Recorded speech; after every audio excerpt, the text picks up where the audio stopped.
Hello, Internet. I'm still Ricky Hippa, I'm Griffin Conway. and together we are the Buzzed Critics. Today we will be discussing the genre of comic book movies. Yes, we will be covering everything from Superman to Batman Begins to Man of Steel and everything in between. That includes Blade, Ghost Rider, Elektra, Daredevil, the shitty Batman movie from the 60s where some days you just can't get rid of a bomb, and any other Or a comic book shark, movies we come flying across. shark that attacks helicopters. So I want to start off by mentioning something really quickly to the internet. For the past, 30 years or whatever, comic books have always been considered the nerd standard. It's only You wear glasses. only nerds read comic books. They're comic books. But let's take a look at that. These are book series that have incredible fan followings of people who are always reading. Yep. At least once a month they're reading a new book. They've been following a storyline for X amount of years. The characters have been around for over 40 years, some of them. Deadpool was created in 1990. Captain America and Batman, I think, were created in 1939 and 1940. Bane was created in the late 90s too. Yeah. The Batman villain. So Bane. it comes down to, why are we making fun of, first off, avid readers, and second off, people who have incredibly long attention spans to follow a comic book series with these characters who have depth and weight. And it only it comes down to, we're making, you're a nerd, you read comic books. Why do we make fun of them for that? Is it because the books they're reading aren't considered classic pieces of literature? And they're like, comic books aren't deep. If you follow some of the storylines, they get pretty dark, they get pretty gritty. And most of our big box office sellers have been comic book movies. Oh, yes. Movies based off of things that people would push nerds into lockers for or make fun of them for. So at what point what's the difference between a comic book versus seeing it on a screen, and why is one considered nerd to the other? That's another topic all in itself.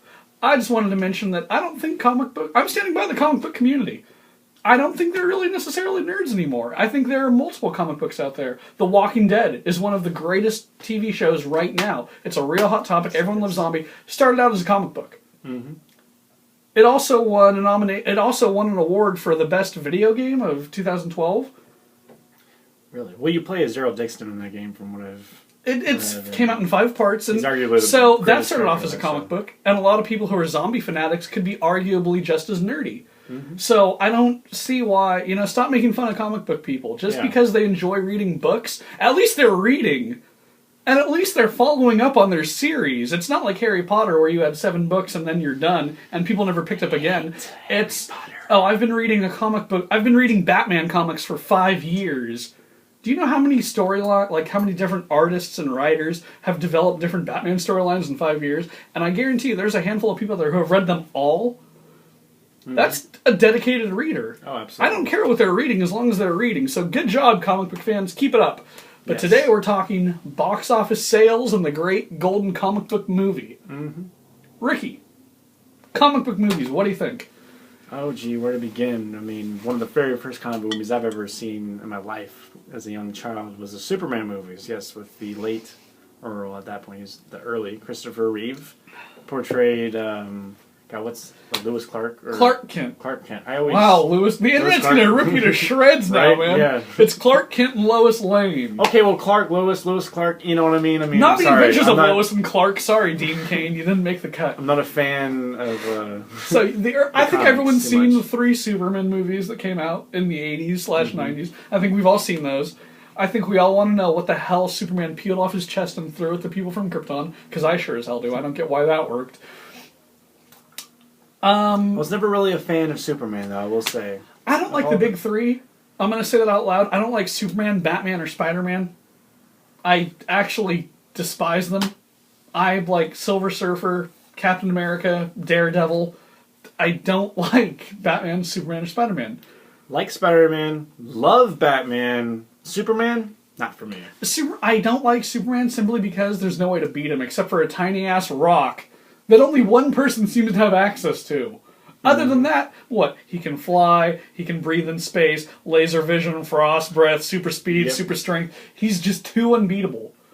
You can't have conflict with someone who is too unbeatable. Exactly, and that brings me to my point why I enjoy the Batman movies. Hate Batman. He's a rich boy who's pining for his parents' affection. I'm sick of it. I'm sick of hearing him whine and bitch and complain. Also, if he needs to hang on to something as feeble as like, oh, just go see a psychotherapist and get it over with. Seriously, he has pent-up issues, and that turned him into Batman. Same thing with Peter Parker. Who the fuck cares? With great power comes great responsibility. They brought Uncle Ben back in the new one, which, you know... Haven't seen the new one, but from what I so heard, many issues. It follows the same plot line as the Sam Raimi Spider-Man movie. Yeah!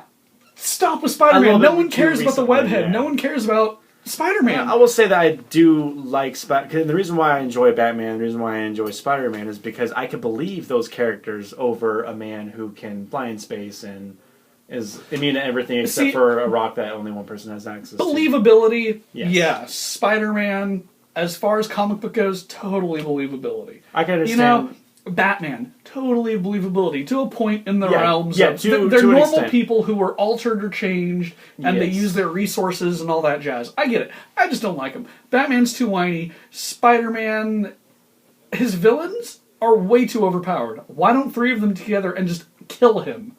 Yeah. It easily could have happened. And there's no way to beat Superman. It's just, I hate the big three. I don't like them. And the same could be said of Captain America. Well, he's the perfect human being who has a perfect working body, perfect perfection, and all that. But he's not Superman. He can't fly. He can't breathe in space. He doesn't have. He has augmented strength, not super strength. Big difference. Mm-hmm. So, coming down to comic book movies, we both agree that we've seen the old Batman movie from the 60s, the really campy Adam West, Flying Burt Shark. Ward. It was classic. It was a classic, though. It was campy, but it was funny. It was good. Burgess Meredith was an incredibly hot Catwoman. Burt Ward, Adam West. Cesar Romero, the original Latin lover, refused to shave his mustache because that's what made him. Still is the Joker. I mean, it was great. It was fantastic. Tim Burton had his thing with Batman. The first two movies. First two movies were great. I think we can movies all were agree. great. Christopher Walken, Danny DeVito, Michelle Pfeiffer. Yes. They were great. And then a young Michael Keaton, old man by the name of Joel Schumacher well, hang came. on. Jack Nicholson as the Joker. Oh, yes. Jack Nicholson as the Joker was amazing. Jack Nicholson as the Joker immortalized the Joker until Heath Ledger took the ball and ran through brick walls with it. But before we even touched that series, there were two other movies that appeared in the 90s. We have to mention him. Griffin. We have to mention them. I don't want to mention them, but we have to. Or I keep saying young. He's not young because when we made him, he wasn't young. A director by the name of Joel Schumacher came in because. What else did he do? He actually made some pretty good movies. Other than that, like he made a Phone Booth, I think. Okay. Which I mean, I don't know what you think about it, but is a pretty decent movie. I mean, you see that movie and think, okay, yeah, it's good. You know, whatever. He's good at directing. And then, see, this is what happened: is after the second Batman movie, Batman Returns, came out, the studios felt that. Yeah, it was financially successful, but it should have made more money. So they decided that instead of having that Tim Burton dark, gritty, gothic thing, we're going to make this a little bit more family friendly. We're going to make this a little bit more commercial. They made it more cartoony. Exactly. And the problem with making it more cartoony is they thought they were making it closer to the comic book. Or the 1960s television show. Right. I mean, we have that reference in there that when they land on that island. Holy Rusted Metal? Yes. Holy Rusted Metal, Batman. What? It's Holy Rusted. Something like that. Yeah. But we still, and the one saving grace of Batman Forever was Jim Carrey's performance, because that was the lone sliver of dark grittiness left over from the Tim Burton movies, and Tim Burton did produce Batman Forever. That was the one small little element of it that still kept me going throughout the whole movie, even though it was campy as hell, and seeing him with that dyke haircut just really. And also, let's not. Well, I don't really like Jim Carrey. I thought he was okay as the Riddler. Another big name. Tommy Lee Jones. Fun fact. Tommy Lee Jones as Two-Face. I mean, come on, Tommy Lee Jones. He's been around for years. He's a great actor. I'm glad you brought that up because, originally, if you paid attention to the very first Batman movie, Harvey Dent. Billy D. Williams portrayed Harvey Dent. And he was originally poised to be the Two-Face in a later installment of the franchise. And the studio actually had to pay him money because when he signed on for the role, there was a clause in the agreement that he would for sure be guaranteed another future role in a future movie, and if not, then the movie studio would have to pay him, X amount of dollars. And then they subsequently recast him with Tommy Lee Jones, who's a fine actor. Fantastic. Fantastic actor. I mean, when I saw his performance back then of Harvey Dent, I thought, yeah, it was pretty good. But then when Aaron Eckhart blew, came out with The well, Dark we're going to Knight- get to that series. right, but he, blew him out of the water. Right. And then after Batman Forever came out, a movie came that is notorious for all comic book movie fans that we just have to mention. Weirdly enough, has a huge star-studded cast. I just don't know what went wrong with it. And for those of you who haven't figured it out, we're going to mention it right now. It's Batman and Robin. All right, now here, if Uma Thurman. Hang on. I will say, Uma Thurman as Poison Ivy. Arnold Schwarzenegger, the former governor now of California, is Mr. Freeze. Chris O'Donnell back as Robin. George Clooney as Batman. And then Alicia Silverstone as Batgirl? Really? I mean, those 5 names alone have been pulling box office names in their own time. George Clooney's still a box office draw, so is Uma Thurman. Arnold Schwarzenegger was a huge box office draw, and Alicia Silverstone, I think, was everyone's heartthrob in the late 90s. of course. Now, when anyone mentions this, especially on the internet, it always goes into a bashing fest, and not that we're not going to direct from that. I'm going to try to mention a few things about the movie that I did particularly enjoy. I thought that George Clooney as Bruce Wayne did a decent portrayal of Bruce Wayne, just because he Compared to Val Kilmer? yeah, because Compared to Michael Keaton? no. Okay, But- so better than Kilmer, worse than Keaton. Yes. Okay. Keaton, It's George Clooney. He has that rich guy swagger. right. That I'm the Bruce Clooney, Wayne. Keaton, Kilmer. I sense a trend. That was one thing about it. Dale. When it comes to the villains, I thought that Uma Thurman was the lone. It wasn't dark at all, but it was the one acting wise. Wasn't really. Uma Thurman killed it. Yeah, I think she did really good. I think she did a pretty good portrayal of a Poison Ivy, given the horrible script that she was given. Now, those are just me just sitting there just trying to think, oh, what's good about them? And of course, you still have Michael Goff in it for 4 scenes. And then we have the Commissioner Gordon, Pat Hingle, in it for, I think, 2 scenes. The lone 2 cast members who has stuck it with it since '89. Who could have made it great? They're yeah. offered such little material. Yeah. And then where to begin with Arnold, with who I don't only want- speaks in ice puns. I don't want to begin with Arnold.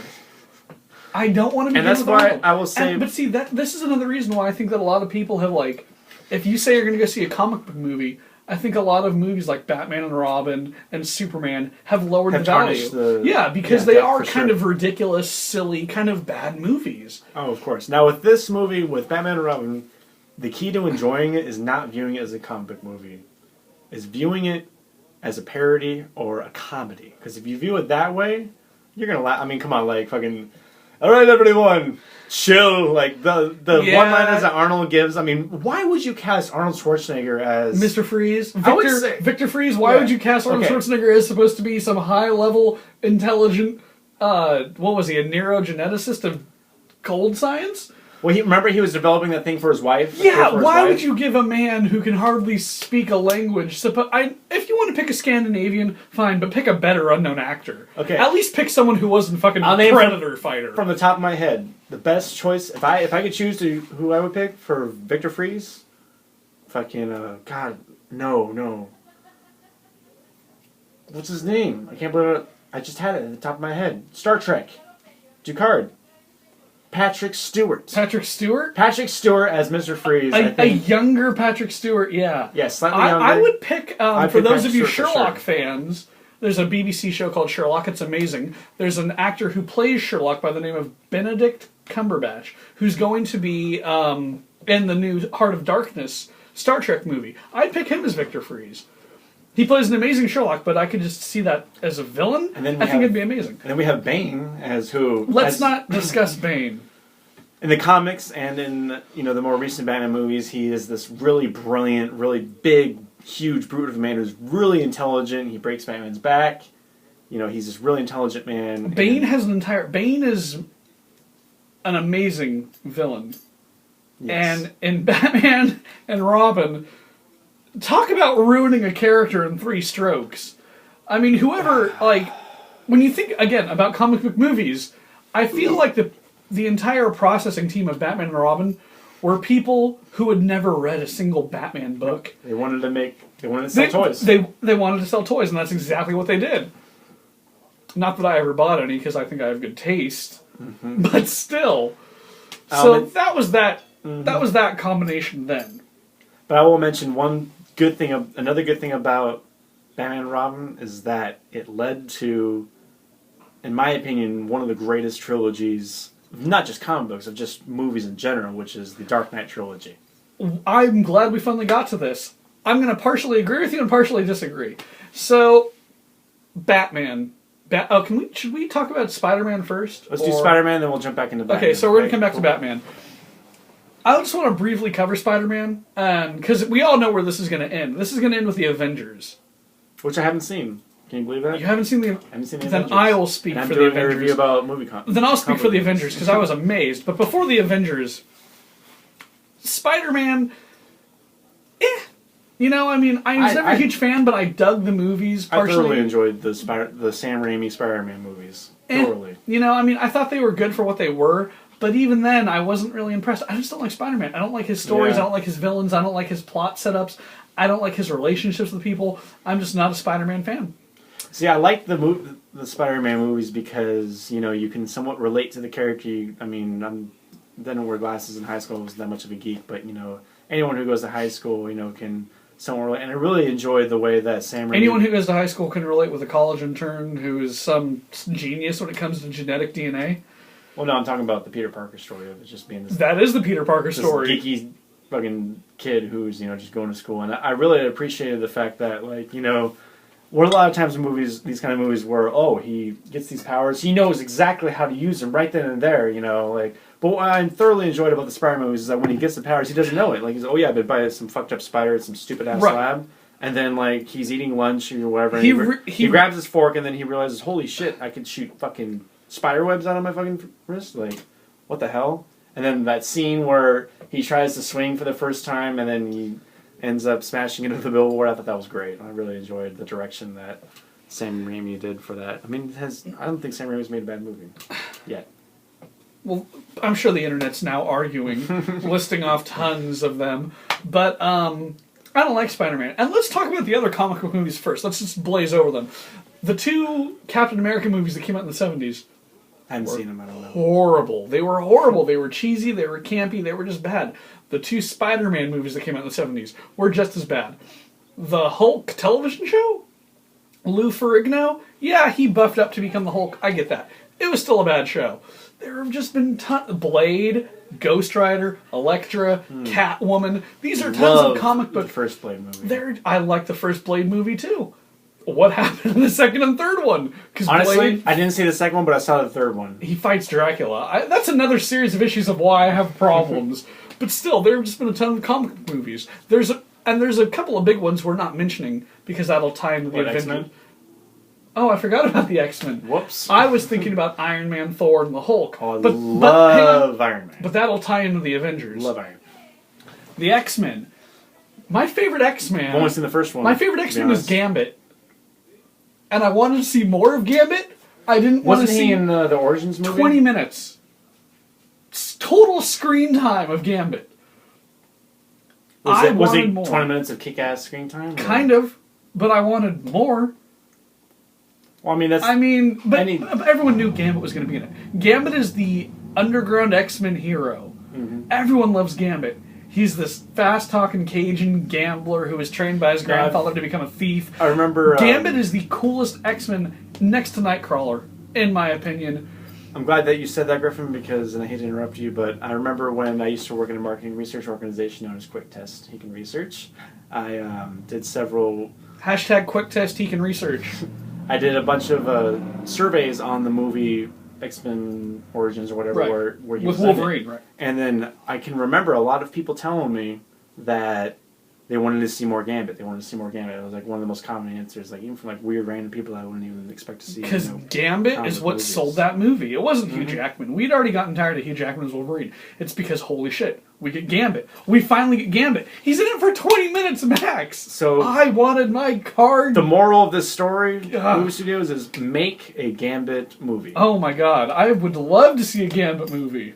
Just Gambit being like a hustler. I mean, Gambit's awesome. I don't know anything about the character person. Other than Gambit's what I've seen in fantastic. He Injustice, really so is. I can't- He's in the movie for 20 minutes. It's really disappointing. Yeah. Aside from that, it's an okay movie. The X-Men Origins with Wolverine isn't that bad. X-Men 1 and 2, X-Men First Class. The X-Men series are not bad comic book movies. I've only seen the first X-Men movie, to be honest. I loved it. They're I pretty just- level. You don't go. It doesn't par to the Dark Knight, Mm-hmm. but at the same time, it's not disappointing. For sure. If you're looking for just a good movie to watch, It's not a Spider-Man 3. want, right? If you're looking for just a good movie to watch and like enjoy, to be like, oh, this is a pretty good Hollywood action movie. X-Men, any of them, pick just at random because they're all pretty. If you played any of the games or watching the cartoons, they don't disappoint. They give you what they want. It's a lot of fan service with X-Men. Ghost Rider is horrible. Ghost Rider 1 and Ghost Rider 2. I love Nicolas Cage. Stop doing bad movies, Nick. I'm talking to you. Stop doing bad movies. Never had the interest to see Ghost Rider. They're bad, dude. I'm a personally big Ghost Rider fan. Bad. Also, another movie that's never been done right / game, Spawn. I want to see Spawn done right. I want Christopher Nolan. That's where I'm going to go ahead and disagree with you because I loved. But the comic Spawn books were movie. gritty. They were dark. They were like watching. Just go to the No, the investigative. Spawn movie was kind of campy. I mean, to go to the investigative crime channel and watch like Women Who Kill, and then like. So you didn't like John Leguizamo's performance as the clown? I didn't say that. I thought John Leguizamo was a great clown. I didn't like the movie as a whole. It was too campy. The Spawn needs to be something as dark as The Crow. It needs to have that really dark, really gritty Sin City Crow type For sure. vibe over it to do it justice. I don't know that. Never read the comic book in my life. I've just seen the movie, and I judged it by the movie itself. I thought it was a great movie. I loved it. As a movie alone, it's an action movie. It's fine. Yeah, but as a comic book movie trying to stand up to the legacy of Spawn, it doesn't touch. It just can't. John Leguizamo was great as the clown, though. I mean, that was fantastic. I like John Leguizamo in any role the man does, though. He's fantastic. Like The Pest? Luigi Mario, that's great. Oh my god. We're going to do a review of that. We'll do video games The next. Super Mario Brothers Yes. movie. So, That's a great idea. We need to do video games next. we covered Batman. Yes. Well, the old Batman. The old Batman. I think we need Hang on. We covered the X-Men. We covered Blade. We covered Ghost Rider, and we haven't really touched base because there's not really much to touch base therein. Wesley Snipes is a great actor. He's done a series of good movies, up to and including. Demolition Man. Well, that was old school. By the way, I know how the shells work in Demolition Man. The seashells. I found out how He those doesn't work. know how the 3 seashells No, I work. do. How is it? So, Sylvester Stallone was on set of Demolition Man, and he asked a writer, how are the shells supposed to work? You know how there are 3 of them? Mm-hmm. You take 2, you clamp them together with the bases, you hover above the toilet, you do your business into the seashell, you flush 2 of them, and with the 3rd one, you wipe and flush that one. Then a person comes in and replaces the 3 shells. That is how the writer of that idea described to Sylvester Stallone on how you use the shells. He didn't know how to use the 3 seashells. He didn't, and Rob Schneider That's said that such a line. great scene when he goes out and he cusses a storm and he grabs all the little violations. And Judge Dredd, that's another comic book movie. I didn't see Dredd, I saw Judge Dredd with Sylvester Stallone. Horrible movie. We're not going to get into that because my IQ is going to take damage if I start talking about it. You betrayed the law! It was bad. Rob Schneider was in it. It was bad. Don't go watch it. Watch Dredd, because I've heard Dredd is awesome. Also, Priest is a graphic novel that was turned into a book. I didn't mind Priest, but I've never read the graphic novel. V for Vendetta Yeah. is a movie I loved, graphic novel I loved. Watchmen could have been done a lot more closer to what Alan Moore would have liked, I'm sure. I didn't mind Watchmen for what it was. V for Vendetta was also pretty different from was compared to the movie, from what I've heard. I've Right. only seen the movie, but so I didn't can't hear. But comment. I heard more people bitching over Watchmen than I have for V for Vendetta. Really, I've only heard people rave about Watchmen. But, I mean, whatever. So, League of Extraordinary Gentlemen was a graphic novel that failed, even though James Bond was in it and Stuart Townsend was in it. That movie, Sean Connery credits as the reason why he's retired. Good.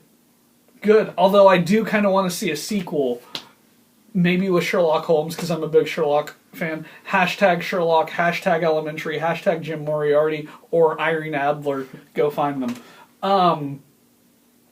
So we've covered a little bit of graphic novels. Sin City was another one. Mm-hmm. Let's get to the meat of this. Let's get to the big recent comic book series. I want to talk Iron Man. I want to talk Dark Knight trilogy, and I want to finish this with the Avengers. Let's talk Dark Knight. Dark Knight? Let's talk Okay. Dark Knight. So, I hate to be trendy, but Let's start off with Batman Begins. Yes. Let's start off with Batman Begins. I watched Batman Begins. Everyone's like, "Oh my god, it's such a good movie. It's such great. You have to see it." So I went into it thinking, "Oh, okay, they're starting over from the travesty that was Batman and Robin." Is that okay? Christian Bale? Well, I loved him in Equilibrium. Like some of his other movies. Check it out. Hashtag Equilibrium. Also, really good movie. If you're a fan of 1984. And Reign of Fire. Hashtag Reign of Fire. Continue. Batman Begins. So, the reason why I absolutely fucking adore Batman Begins is because you have Christian Bale as Bruce Wayne, of course, and how, we've seen in the previous Batman movies, there's really no origin story. It's just, okay, he's there, he's Batman, and that's cool. Tim Burton did a great job with that.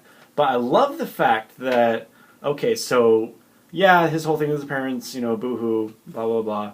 So how he learns to fight is from a vigilante group by the name of Ra's al Ghul. Now, he goes in, Which is played by Liam Neeson. Liam Neeson of Love all people. Liam Neeson. Yes. Huge Liam Neeson fan. Hashtag Schindler's List. Or the Grey. Or The Grey, Yeah. but mostly Schindler's List. And Taken, Taken 2, Taken Back. Taken, Taken 3. So we have Christian Bale as a younger Bruce Wayne. He's being taught how to fight. He gets all this, and then turns out, okay, well, this group, Ra's al Ghul, League of Shadows, they end up being these. Really, they start out by saying, okay, yeah, we're vigilantes. We do justice. We bring balance to the world. We sack Rome. They bring up all these historical things that legitimately happened in real history, and he says, okay, well, we did them because we want to balance humanity with good and evil and justice and all that. So, but Batman's golden rule is you can't kill, which Tim Burton did kind of contradict a little bit in Batman Returns. But I love the fact that you have this very, very, for a comic book movie, realistic movie where, and then you have like the Batmobile where it's not this Corvette looking thing with, cheesy little fins on the back of it. Shields. Yes.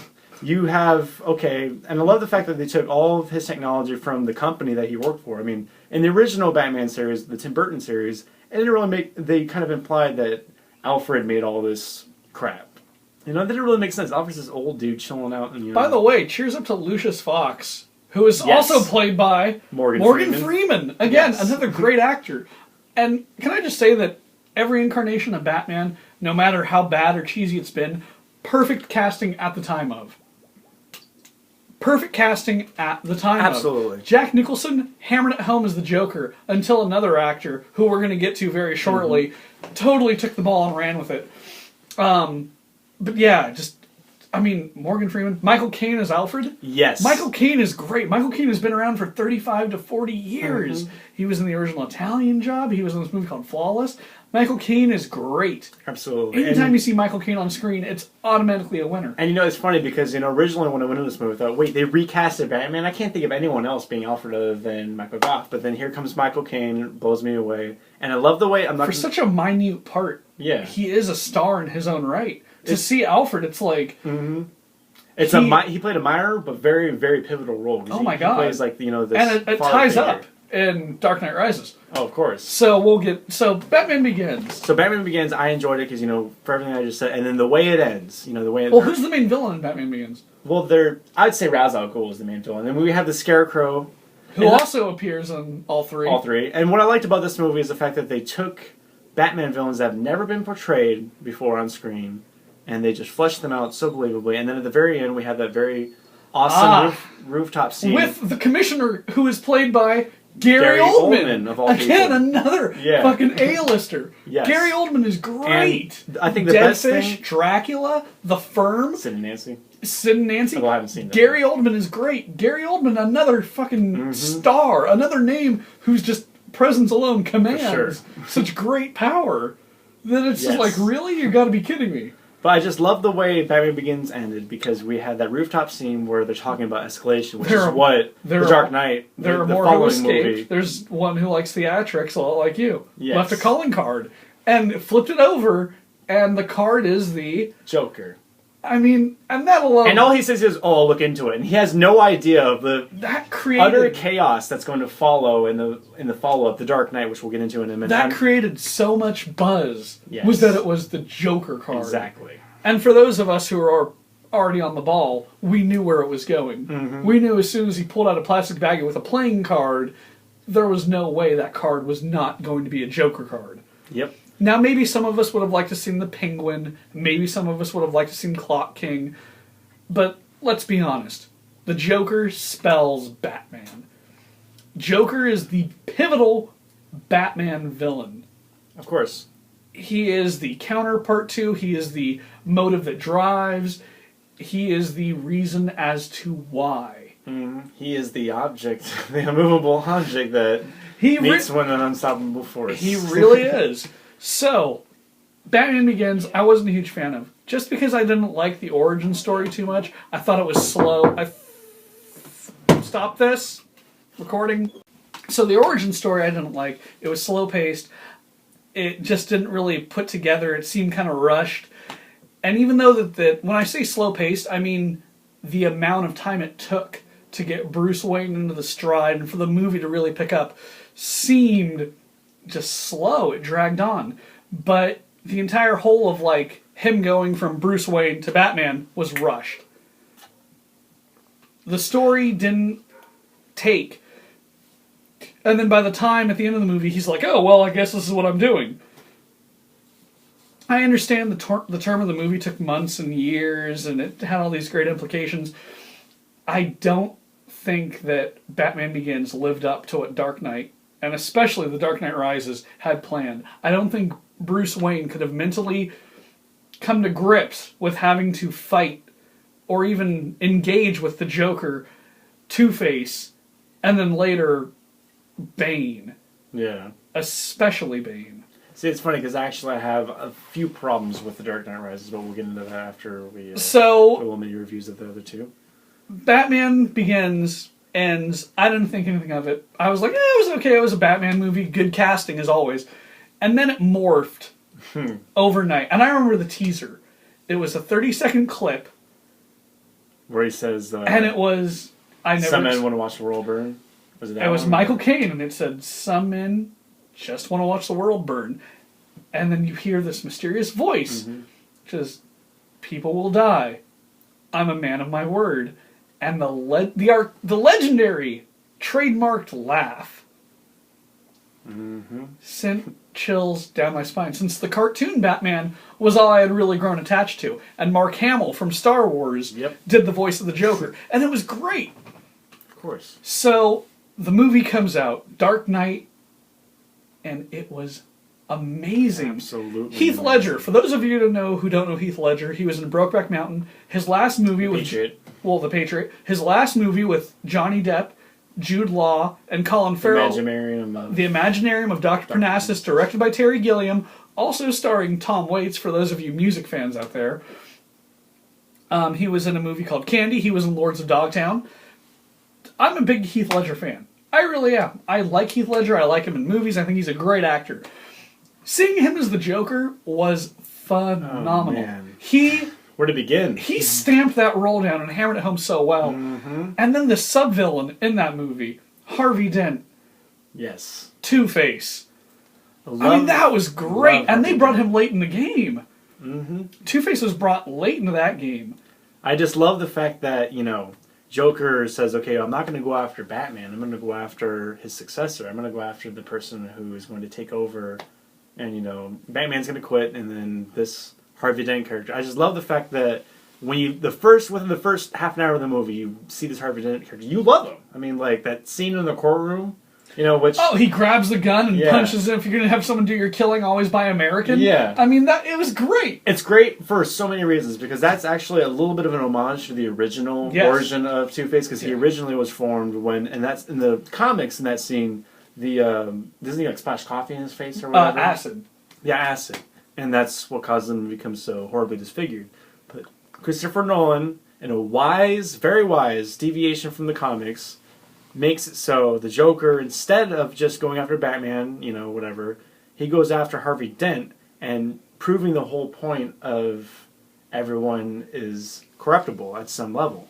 Even someone as great as Harvey Dent, the first half an hour movie, you think, oh, he's this JFK-esque kind of just... He's never going to... Yeah. Yeah, you think... You think he's going to be the guy to bring down Joker. Yeah, last thing he's going to do is, go and kill people. Right. And then the Joker, Oh my God, the Joker puts him in the ultimate position. Mm-hmm. And he speaks to Harvey's conscience.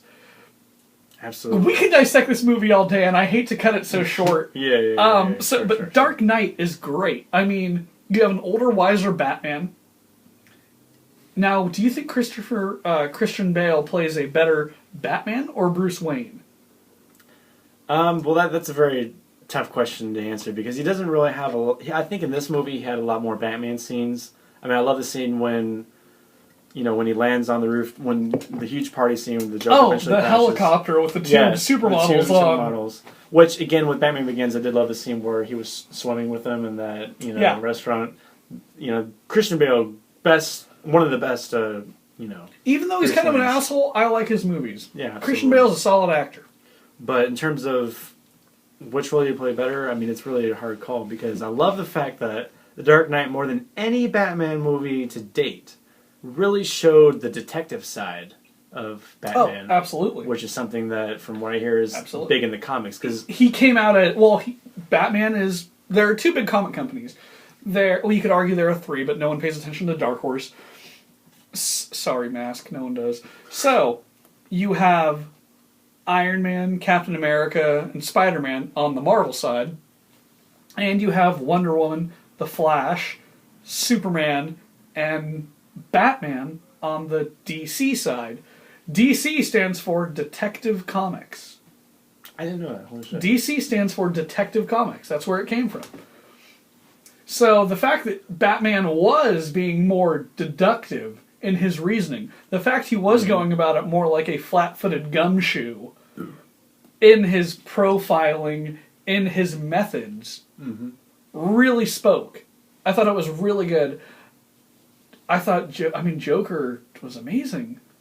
And I'm going to keep saying that, but again, let's not forget Commissioner Gordon as Gary Oldman. Yep. Let's not forget Morgan Freeman as Lucius Fox. Let's not forget Michael Caine as Alfred. Let's not forget Aaron Eckhart. Aaron Eckhart is great. # he was the unsung thank you hero. For not smoking. Yeah, he was the unsung hero of that movie. He's the one role. Everyone looks at Heath Ledger, for good purpose. But oh my God, for an amazing Aaron Eckhart's purpose. Performance in that was really... He was great. He was a great Harvey Dent. Absolutely. Whenever he was on screen, you paid attention to what he was saying. Mm-hmm. Whenever Joker was on screen, you paid attention to what he was doing. Whenever Batman was on screen, you paid attention to Batman. But whenever you saw Harvey Dent or Two-Face, Aaron Eckhart, you paid attention to his words, to his methods. I make my own luck. Yeah. And then he flips the coin and she finds out that it's a two-headed coin. I make my own luck. And it came down to him being so great at the role he had. He almost got shortchanged, I feel. I feel like he got shortchanged in that movie. Well, because, you had Heath Ledger stealing every scene that he was in. Yeah, that's true. Heath Ledger really... But that's not Heath's fault. Damn you for being such a good actor. Yeah. To be the Joker and to be that psychotic. Also to impress such an audience as people who've seen movies like Saw and Save It Private Ryan. Just these really intense movies with these really important characters. For the Joker to really stand out. It's the voice for me, I think, that gets it. Because it's like... Yeah. I hear Heath, in all of his movies, he talks kind of like this, Right. Whatever. And this movie, he's talking kind of like this. Right. It doesn't sound like his voice at all. He tries on voices, Pretty brave thing. They didn't keep him hidden behind the makeup the whole time. Yes. There was that one scene where they were going to assassinate Commissioner Gordon, and he's in line without his makeup. Bold move. Very bold. I know I haven't read a lot of Batman comics, but I don't think Joker's ever really been portrayed without the makeup. And I know Tim Burton did it before he became the Joker as Jack Nicholson. Yeah, the origin story. Yeah, but I don't think they ever had the Joker established as the Joker and then to take the makeup away. Mm-hmm.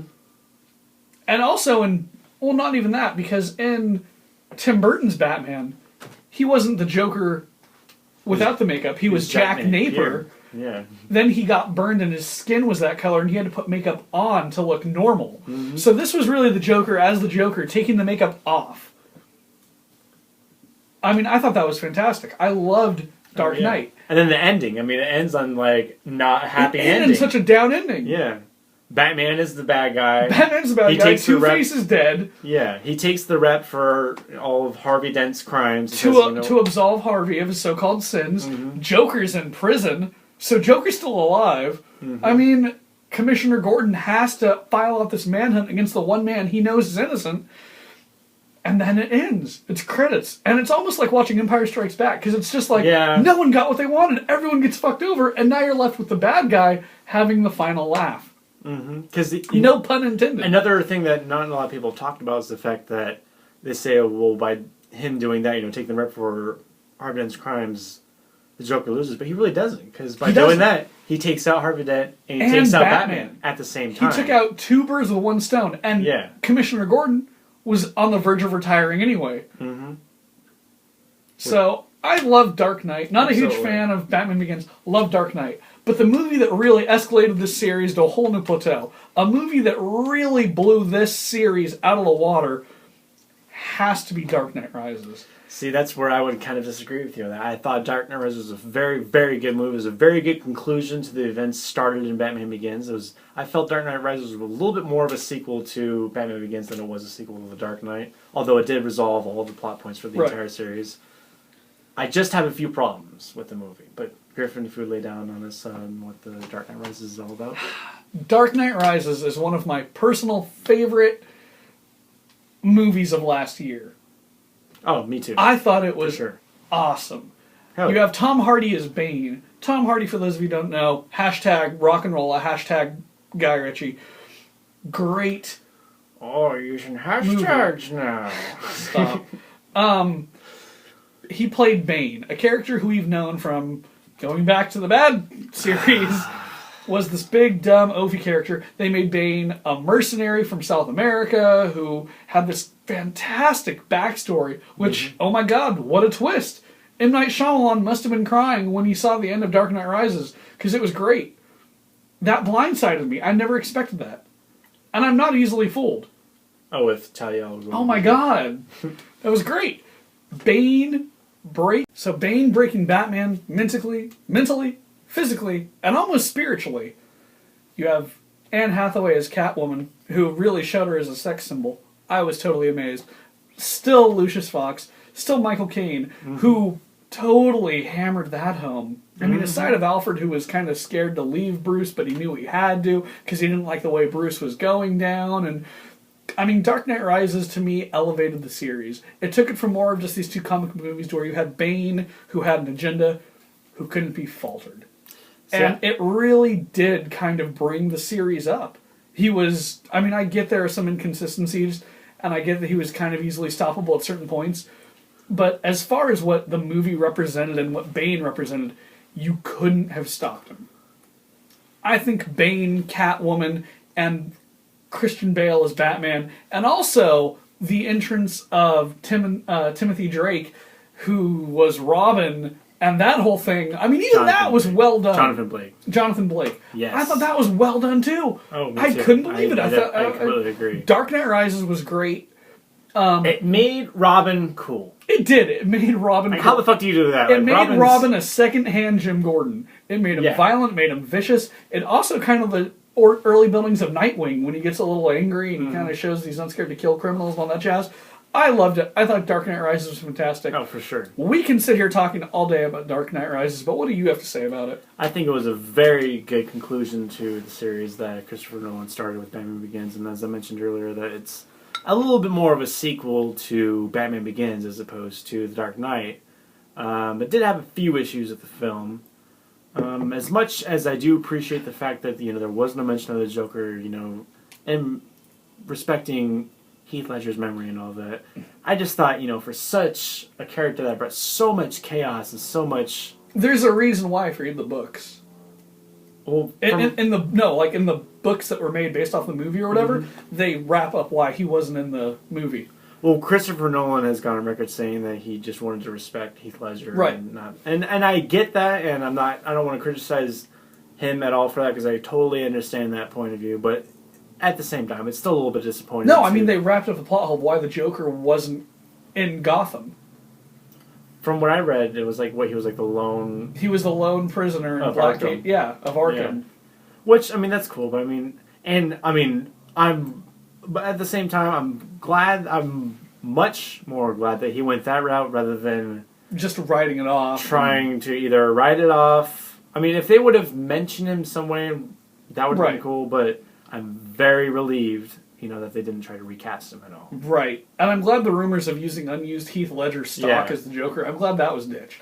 Me too, but at the same time, like if they did have a scene that they filmed for the previous movie, Right. that if they could have made it work, I mean, if they would have made it work in the sense that when you watch the scene, you would have for sure had no doubt that that scene was filmed for that movie.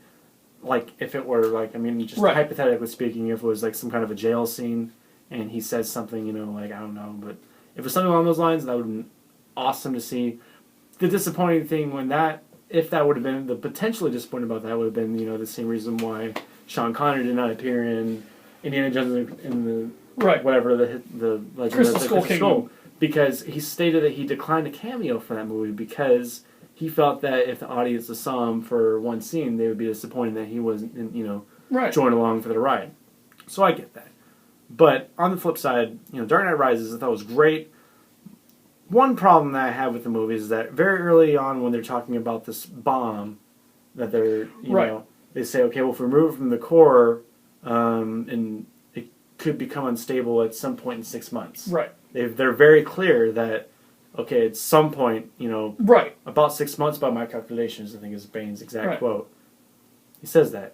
And then at the end of the movie, down to the second, it's, I just thought that, I was like, come on, like, really, like, Nolan, like, you're just getting sloppy on us with that. On the flip side, I do love the ending of Dark Knight Rises. I love the fact that it's, one of those dual... Good ambiguous ending. Yeah, I love Did Bruce retire? I think he Did died. Bruce die? I think he died, because, I mean... Michael Caine only Michael Caine knows. Yes, only Michael Caine only knows. Alfred knows if he died or he didn't. Because I just love the fact that very early, 15 minutes into the movie, he mentions, okay, well, I had this fantasy, whenever I went on a vacation. Right. I love the fact that it's just so early in the movie that you don't really think of it too much Until the very end. But then when the very end happens, you're just like, oh, like is that real or is it just his fantasy, like he says? So overall, great movie. Had a great series. Christopher Nolan, Yeah. great job. I'm glad that he ended it though. I'm glad I thought Bane was great. Oh, I thought Bane- Catwoman, Bane- Anne Hathaway was sexy in it. yes, It was really absolutely the greatest acting I think any of those actors had done in that trilogy. for sure. I was really satisfied with it. But that's DC.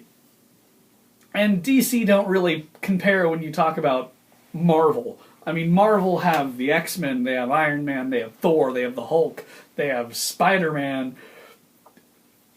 You can't beat Marvel in the comic book war. Mm-hmm. Yes, and I'm glad That you being mentioned Iron said- Man because Iron Man is Well, a couple movies that I'm really privy to. Even though I haven't That seen the being Avengers, you can believe that. but it's like that being said, why have most Marvel movies been bad? Blade was bad. Spider-Man was bad. I like Blade, the first one. You're talking about the brand and the franchise. Oh, yeah, I forgot about The that. brand and the franchise. So, Hulk came out, didn't do so well. I didn't see the They brought the Incredible Hulk back with Edward Norton. They did Thor, interesting. They did Captain America, which sucked. They did Iron Man 1, Iron Man 2. I love Robert Downey Jr. as Iron Man. I love Gwyneth Paltrow as Pepper Potts. Pepper, yeah. Good job, Gwyneth, for pulling an awesome cameo in every movie for this series. But what was it leading up to? Oh, yes, The Avengers. That's what this haven't is seen leading up Avengers. to. The Avengers. So, If go you've ahead, been Griffin. if you've been disappointed with Iron Man, if you've been disappointed with who Captain was America, disappointed with Iron Man? I'm just saying, if you've been disappointed with Iron Man, if you've been disappointed with the Hulk, Captain America, if you've been disappointed with any of those movies, The Avengers lays waste to any of those doubts because that movie is great. It's 2.5 hours and it totally shows you where the writing went, where the budget went. It's fantastic. It does great character interaction. It's great action, and it gives you just enough of what you want to see from every character. Every character gets equal screen time, every character has equally smart remarks towards each other, and every character is shown in their own weaknesses and strengths. Avengers is a great movie. I'm excited for Iron Man 3, I'm excited for Thor 2, I'm excited for Avengers 2, and hopefully I'm excited for Marvel Zombies if that ever happens. I think Avengers is great. I mean, and the box office doesn't lie either. Avengers, I think, took something like 180. A fuckload. Well, I think it took 180 million to make, but it made like 300 million box office. The box office doesn't lie. It can. It can. This time it didn't. Avengers is great. It's action-packed. The story moves at an amazing pace to where it's not too fast, it's not too slow. You have moments of doubt with these characters. And, you know, anytime Robert Downey Jr. is Iron Man, there's a great interaction between him and Loki. But the best interaction is brought by the Hulk and Loki. I mean, there's a great scene in Iron Man's house where the Avengers have been fighting these things pulled from another dimension, and the Hulk encounters Loki, and Loki says something, and the Hulk just lays him to waste in the best way possible. And it's just fantastic. It's a great movie, great acting. I can't see a flaw with the Avengers. Haven't seen it. I can't comment. I know. And so... Flame me all you want, internet. You know, yeah. Hashtag Flame Ricky or Ricky Flame. Not a flamer. So comic book movies, man. Girl bought me this shirt. I mean, we've seen kind of the golden era of comic book movies right now. Oh, we have Thor 2 coming out. We have Iron Man 3 coming out, which looks dark as hell. We have Man of Steel, which looks like... It's Superman, though. Like I know. It's like we got the director of the Dark Knight trilogy. Like, but the problem is that the beginning of the movie, the beginning of the trailer, the first 10 minutes, or the first like 30 seconds. 10 minutes of the trailer. Yeah, sorry. The first 30 seconds of the trailer look like I'm watching an episode of Deadliest Catch. It's like, why am I watching this guy on like a crabbing boat? What is he doing? And I don't know. I don't know how I feel about Man of Steel. But I think we're in the golden age. I think that now the comic book movies are reflecting what the comic books have been portraying for years now, that have just been going unheard by anyone who hasn't been an avid reader. I mean, I know I've never read a single comic book of Iron Man, and I've seen both Iron Man movies, and I loved them. Yes. I have never... I know very little about Nick Fury, but I thought he was great in every cameo he had. And I loved him in the Avengers. I think that the Avengers is great. I think that Dark Knight Rises and Dark Knight were great. I thought Ghost Rider needs a hell of a lot of work, because there's a difference between when you're making a movie versus a comic book movie. When you're making a comic book movie, you need to understand that there's something that the fans want and some things that they don't. Avengers is the right way to do it. Ghost Rider and Spawn are the wrong ways to do it. They come off as cheesy, they come off as campy.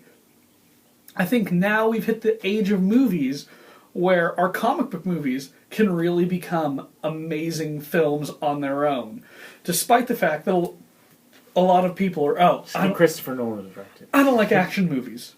Or Jon Favreau. He did the Iron Man, first two Iron Man. So he was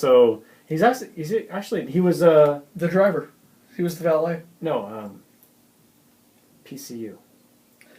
Hashtag PCU. David Spade.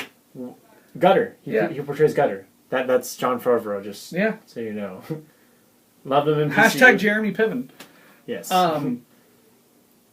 I thought it was great. I mean, I love these. Yeah. I love a couple of comic book movies. I love the scene. Daredevil could have used a hell of a lot of work. Sorry, Ben Affleck, but it did. Elektra could have been better. Catwoman was horrible. Sorry, Halle Berry. Pack it up.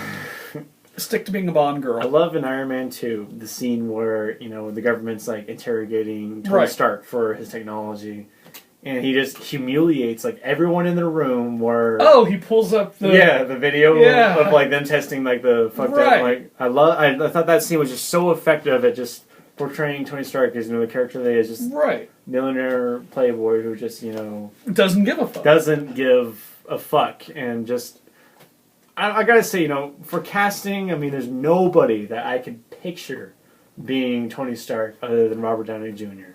You know what I mean? Like, I think Oh God, yeah. he just. I also like the way that like Iron Man 1, when they have Phil, the now named S.H.I.E.L.D. agent, pull Captain America's shield out from underneath the reactor coil, and they ask Tony, "Oh, what are you doing with this?" Oh yeah, yeah. And he I says, remember "Oh, that. thanks." And I mean, that's the leader of the Avengers, and each Avenger is only in the Avengers for one reason. Captain America's there to unite them. The Hulk is there for sheer power. Thor is there to maintain peace between the Avengers and other universes. Black Widow and Hawkeye are there for their military personnel training and their connections to the military and S.H.I.E.L.D. I mean, every part of the Avengers has their own motive in their own way. Tony Stark is the only one who's there because he didn't want to be left out because the other was too important. Yeah. I mean, it was great. It really was a great tie-in. I'm loving what's happening to comic book movies now. They're becoming, I mean, V for Vendetta. The Crow arguably started off as a graphic novel. And that became that was a dark, gritty book that became an amazing movie. We mentioned Iron Man a moment ago, and I'm going to bring Christopher up here. I'm going to bring up with the most random cameos of anybody. See, as I mentioned, if you've seen the Hashtag Mickey Rourke and Iron Man 2. Yeah, really good villain. As I mentioned, if you've ever seen the episode that we made about the Uplift Mofo Party Plan, the record, I mentioned that my favorite band is Rage Against the Machine. In Iron Man 1, we have Tom Morello as the first terrorist victim of the Iron Man suit. The scene when Tony Stark is in that cave and he's building the weapon for the terrorists, and it's the very primitive Iron Man suit that eventually becomes the suit that Jeff Bridges' character steals and creates as his own, Hashtag Jeff Bridges Tideland. Also, really good villain. Jeff Bridges out of left field, But anyway, so... Tron. In Tron. So we have the scene where Tony Stark first starts up his when he breaks out of the, little terrorist prison. The first person who attempts to stop him, he arguably is the first person to rage against Tony Stark's machine, is none other than my favorite guitarist / musician of all time, Mr. Tom Morello. Random ass cameo. You can also see him in Star Trek V as a Sona alien, Yes. and also is on Star Trek. One of the Babylon? TV episodes. I'm not sure. Star which one it Deep is. Space Nine, one of those. Anyway, his big line is "Captain on the deck." But yeah, Tom Morello appears in weird things. Loved his cameo. I didn't know it was him until I seen him tweet about it. I was like, wait, that's him. And then if you look for it, if you know what he looks like, then You see him, Yeah. and he gets a full face shot, which is Yeah. hilarious. So what do you think about comic books and comic book movies? I mean, well, you've like seen you Sin said- City, you've seen V for Vendetta, you Haven't saw seen what they Sin City, were, you but- saw what they are now. Well, I think that, like you mentioned earlier, that we are definitely getting into the golden age of comic book movies. I mean, we've had some gems here and there from before my time. Such as Tim Burton Batman series and the Superman movies with Christopher Reeve.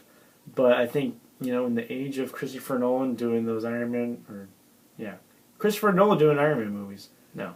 Christopher Nolan doing the Batman movies. He might do the third one, depending on how the trailer looks like he could have. Yeah. The trailer looks dark as The shit. third one, I hope that that trailer is not an inaccurate representation. I guess of we'll the find out in what, June? Yeah. June is when the we movie will. comes out? But in the age of Christopher Nolan making dark, gritty because any comic book fan, they don't want to go see this campy Right. movie like Again, comic book like fans Batman. are sophisticated. Yeah, they want to see this dark, gritty storyline with sophisticated characters and just these creepy, villains that Which just is what Dark Knight Rises totally gave them. And it's what the Avengers gave them. I mean, it really gives sure. you something as a comic book fan to gnaw on. And if you're just a movie fan, someone who enjoys to go to a movie just to suspend your disbelief or go watch a movie, which is me because I never read. that's any comic definitely books. what these movies are doing. I mean, they're not disappointing. There was a time when a comic book movie was like, only fans are going to go see that. But now the field's changing. Yep, It's- Hollywood is realizing that we can make money by making movies with characters that we can take seriously and legitimately give a fuck about. Right. It's not so much yeah, she's got cute blonde hair, and I loved her in Clueless, so she's got to be a good Batgirl. You Right. know what I mean? Right. It's okay. Well, I get this guy. Okay, yeah, his parents died or whatever, but I understand why he's going on this vendetta against crime because A V for Vendetta. Damn fool! I knew you were going to say that. I liked V for Vendetta. Oh, That was a fuck, big fan. me too. Hashtag Natalie Portman for doing a phenomenal job. Also Stephen Ray and Hugo Weaving Hugo Weaving, as Mr. Smith from the Matrix movies. or what's his, from Transformers. He was Michael Bay. Megatron. Hugo Weaving. He was Megatron. Oh, he was. Yeah. Another actor that does make Yeah. bad work. Hugo Weaving. Well, Transformers is debatable. Michael Bay explosions doesn't help. Well, Internet, I think that wraps up our discussion on comic book movies. Hopefully you should go check out Iron Man if you haven't seen it. Definitely check out any of the Dark Knight movies if you haven't seen it. Watch the Avengers. You need to watch the Avengers I know, I too, need to see it. because it's out on DVD now. I know I could download it illegally. just Go like how many rent. do now. Stop pitching them to download illegally. We're gonna get sued by Do someone. it. Pirate. The We're shit gonna get out of sued by everything. someone. Don't pirate it. Pirate it. And that's how we get sued. Well, Internet, once again, from the Buzz Critics, I am Griffin Conway, And I'm still Ricky Hippa and we will see you next time. when the Justice League movie comes out.